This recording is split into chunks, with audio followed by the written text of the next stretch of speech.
Our guest is a retired professor of English from Long Island University and has authored one of the most acclaimed books on Nollywood, Nollywood, the creation of Nigerian film genres. A Nollywood expert, a Nollywood lover, a Nollywood chronicler, if I may.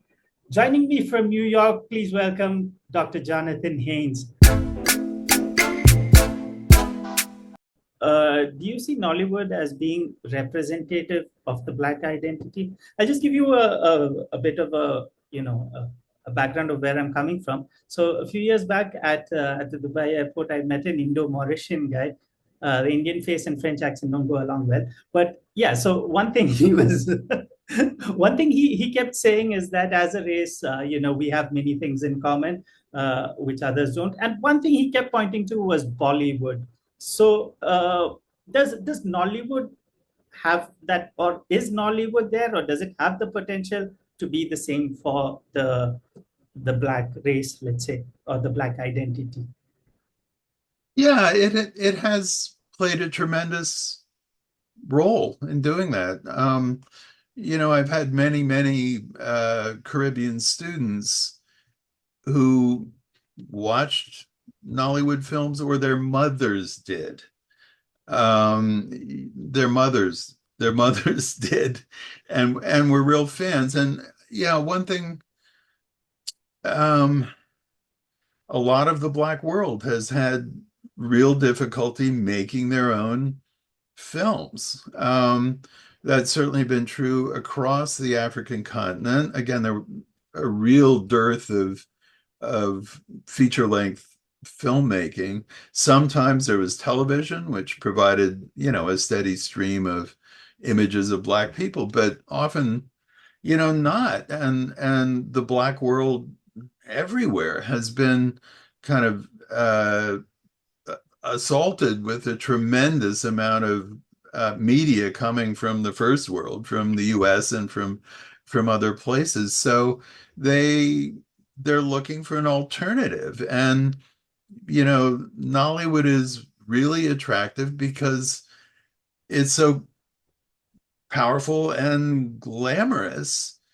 And it shows pictures of the African past. I've gotten this from Africans in New York, not necessarily Nigerians, but they like to show their kids cultural epics, that genre of films which is set in the pre-colonial past, because these are images of Africans being, dignified and fashionable and just going, they're everything. They're good people and bad people in those films, of course, but it's just an image of an African society that's intact and running its own business and generally doing it okay. Again, the cultural epic has very different opposite opinions about whether the pre-colonial past was a good thing or a bad thing.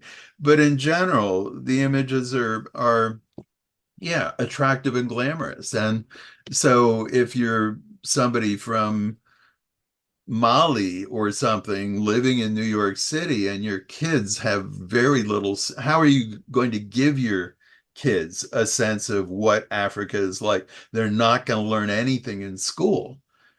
So what's available? It's, Nollywood films. So, I mean, I argue in my book that the images that in those cultural epics, even though I spend a lot of time quoting Nigerians who should know about how inaccurate those films often are when they represent the traditional past, nevertheless, these are the most widespread and really powerful images of pre-colonial African societies. So, again, lots of stories from people I know, but you also see it in the media of, a Nigerian, somebody who's recognizably Nigerian because he's wearing Nigerian clothes or something, walking down the street in South Africa will be greeted by shouts of Igwe, which means king, because people have seen those movies and they're connecting. So yeah, it's a very widespread thing.